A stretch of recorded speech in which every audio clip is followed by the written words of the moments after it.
We basically had 61 events ready to go throughout the course of the 11 days. And we felt we're really representing Queens. We had secured the space down the street, Studio 360, 5:35, Momi called. We're closing for 2 weeks. We've never been paid anyway. And as you can see, our staff, and these people who have survived the Holocaust, survived the atrocities in China, the Japanese occupation, to come here to the United States, have children, learn the language, get them in school, vote, shop, open stores, to now have to die alone. How lucky we are. Yeah, we're still here. We've done better than I thought we would in terms of everything.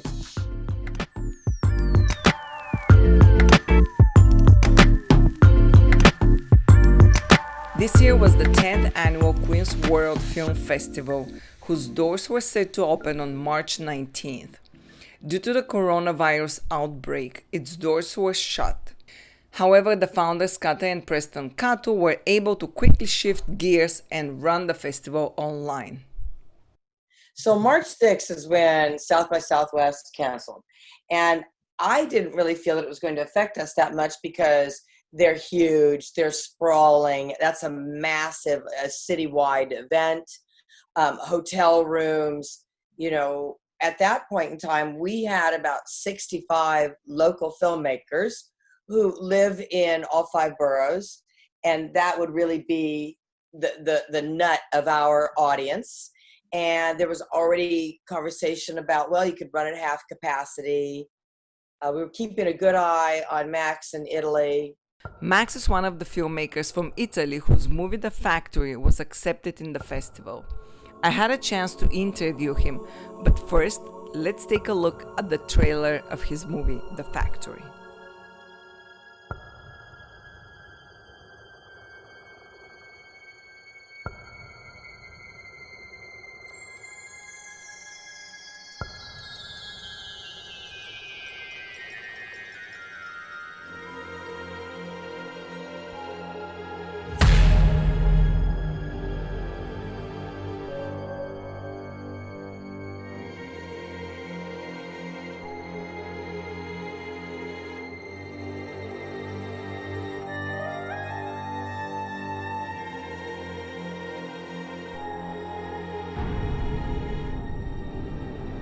Mi sembrava di essere seguito da una donna, una bella donna sulla cinquantina. Però pensavo che tutti quanti la vedessero e oggi l'ho rivista nel bagno della scuola.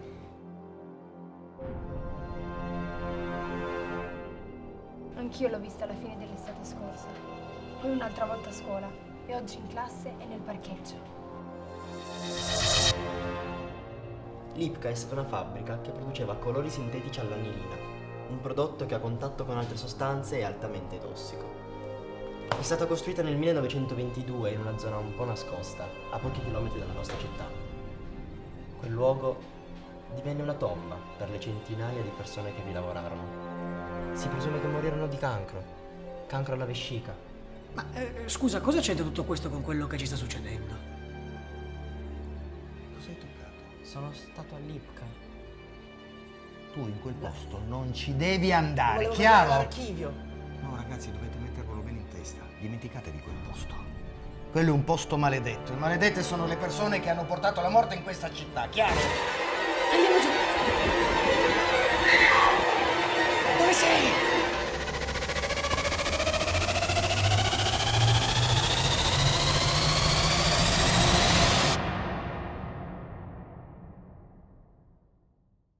Tell me about the story. I know it's based on a true story.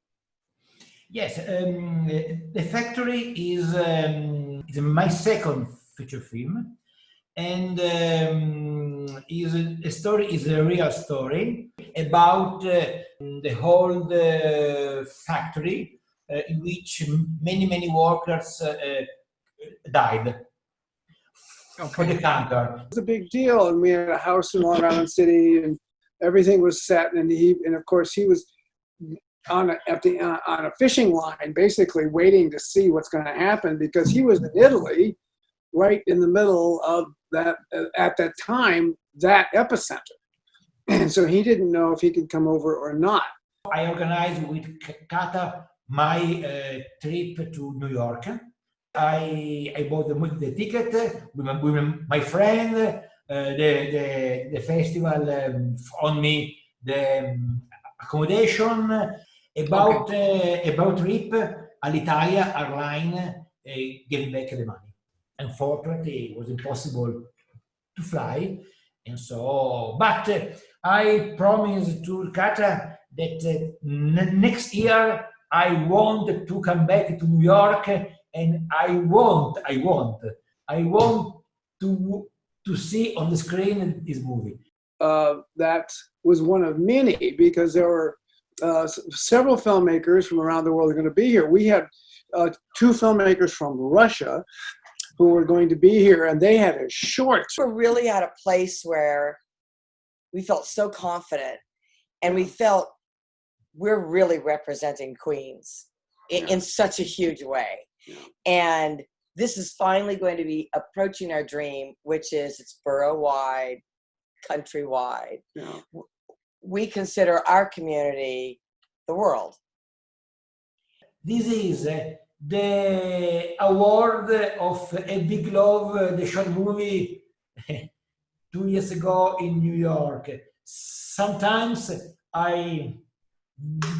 award is in front of me when I'm writing or I am editing, and I remember the wonderful time, the perfect time that. The 13th was a Friday. We'd already had a conversation with Discover.tv about possibility of and what would happen, because we were thinking of doing a hybrid.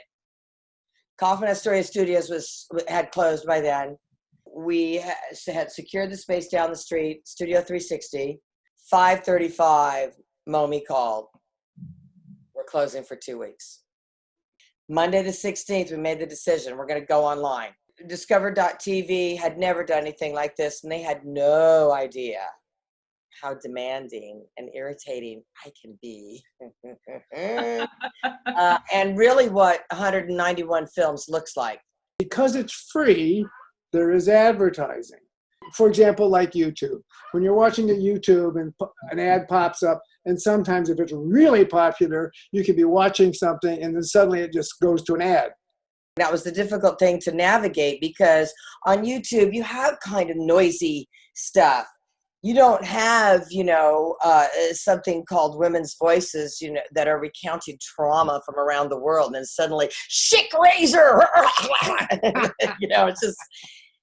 it's a little bit odd. But so we immediately started contacting all the filmmakers from around the world. We're going to go online. Do you want to go? Do you not want to go? Because of distribution, because of premiere status. Were there some filmmakers that put their films out just because of that fear, or no? Yes. Yeah. A couple of the features who were shooting for HBO, and consequently, some of the features that did not want to screen, a distributor reached out to me and said, I noticed you're not going to be screening these. Can you facilitate an introduction? We facilitated introduction. An offer was made on 4 of them, and one of them signed. Happy Cleaners from Flushing now has a distribution deal because of that. Yeah. I am looking for a distributor, of course. No, it's not premiere. I mean, I don't know if for the distributor one night on web means premiere, Okay. So we decided that we would start with opening night, do a live Facebook opening night, screen opening night, and then the next morning start pushing these blocks up there as hard as we could. Except the news started to get bad, and so our 2 young interns, our young geniuses that we call them, their families started getting nervous about them coming. Because they had to use the bus and the subway. And it makes sense. We started getting nervous because we're older. I have a health condition. We're right in that sweet spot. We were exhausted. Yeah. So They came, we isolated them. They would only be one a day, and they just worked out in the living room. We had a table, everything. They had masks on. So we had formatted everything that Momi wanted. Oh. And so that was meet their specs Oh. and our specs, because in our little room there at Kaufman, we run the same specs as Momi does, and the best possible picture. So now you have to take all of that and reformat it in MP4. I mean, Okay, you know, now, so suddenly you're making this went on around the clock for days. By the 27th, everything was up, but we hadn't been able to promote it because we were doing nothing but that. Yeah, it was that was such a heartbreak. But all day the 28th, we went at it really, really hard. And then by the 29th, 30,000 views. Do you know how many of the artists were planning to come? Yeah, I would say easily 100. We had really cracked the nut on how to make each one of these blocks special so that everybody was coming for their event. We basically had 61 events ready to go throughout the course of the 11 days. Did the festival suffer financial challenges? So let's take okay, no ticket sales. But because a lot of festivals depend on their ticket sales, we do not. The ticket sales are what should be the gravy going into the lean months of April, May, June, July, August, September, when submissions are coming in. You should never say to a projectionist who's put their life on hold for you and come in here and done all of this stuff, because there's a lot of formatting to get them even ready to go into the museum, that we're going to pay out of ticket sales when they've been here 12 hours a week for 6 or 7 weeks. Yeah. So no, to date, there's been no ticket sales. Brown paper tickets, we put out a letter saying, people, you can have a refund, you can wait and see what we do, or you can use it as a donation, deal with brown paper tickets. I personally have refunded money out of that because they haven't been able to respond. I have personally written out letters accepting their ticket sales as donation for some, but I don't know what that is. Nothing through Momi. We don't even know where they are on their refunds.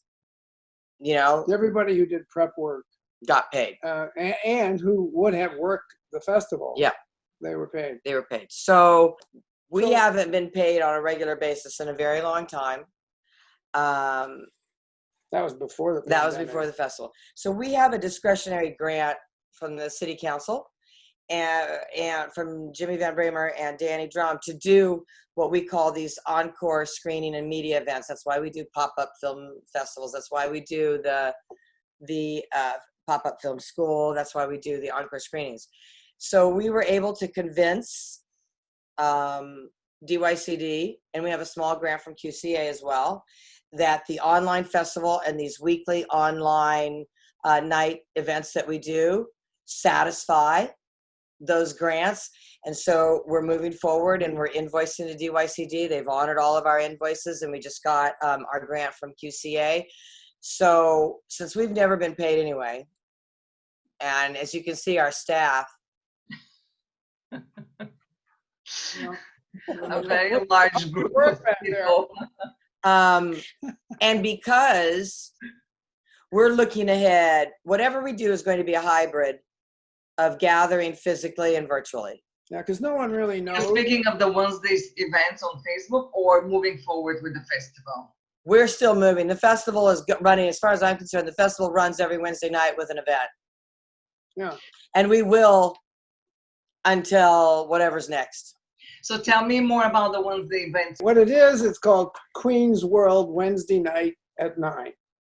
So every Wednesday night, we build a block of films, just like we do during the festival. And we're finding that we call local heroes.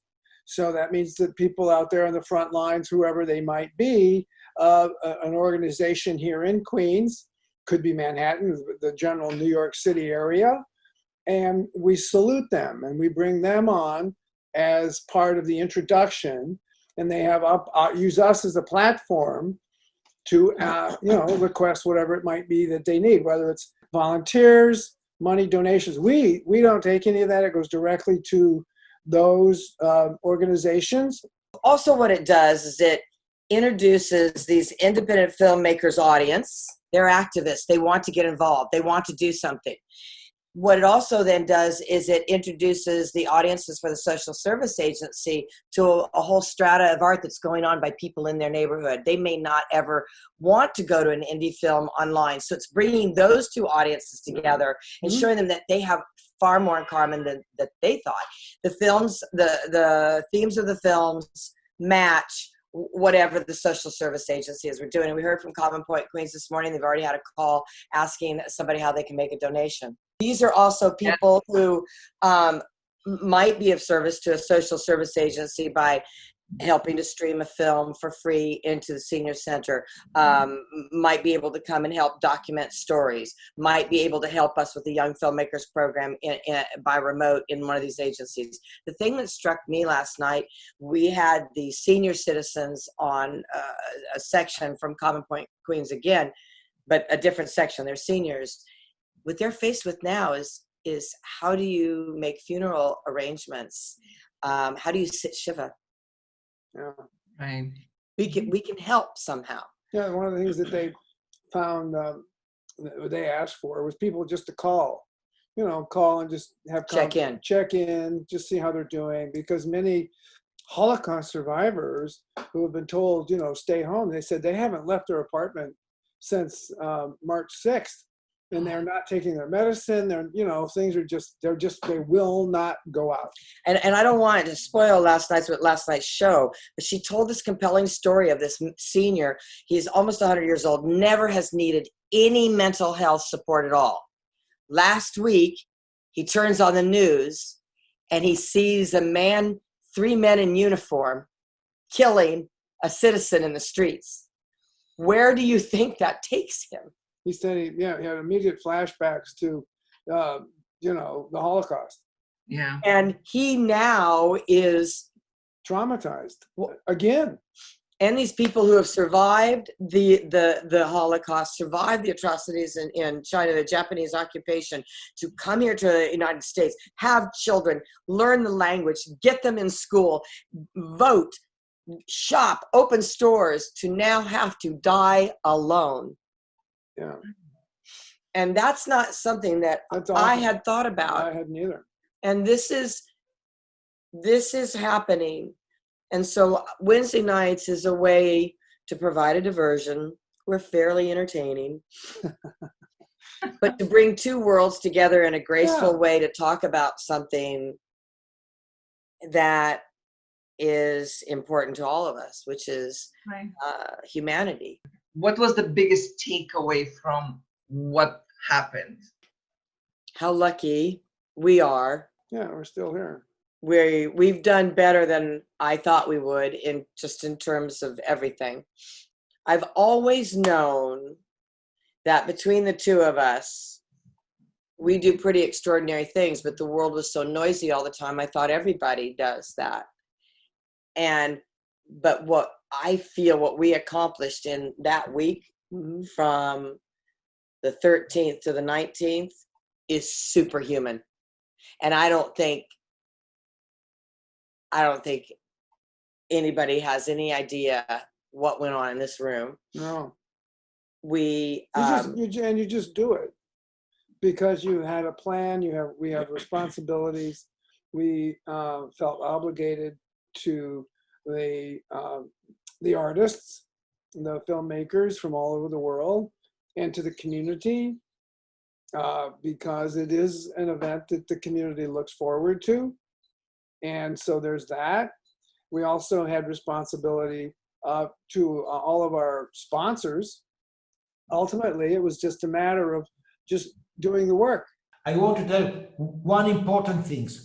In my opinion, the Queen's World Film Festival is a special festival because there are many people who want to see and to meet people love the cinema. It's very important. I went in many festivals, but in Queen's World Film Festival, is a fresh festival. Mm. Katha and Preston love the cinema, and it's very touching. You know, I remember my first time in the festival, and everybody came to me, please, nice to meet you. Talk about the cinema. What's about your cinema in Italy? It's the first time, because in Italy the festival are not either. Are not in this. It's very, you know, there is the director and the audience. It's not, there is not a mix. In Queensborough Film Festival is like a party, you know. Okay. For this reason, the Queensborough Film Festival is a fresh festival. It's a fresh opportunity for European filmmakers. Once you decide to do something, there are a million reasons not to. Right. And I feel like we've proven once again, you make a list.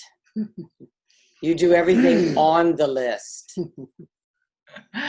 If you write it down on the list, it doesn't come off the list till it's done. Right. So that's the magic solution. You just keep making decisions.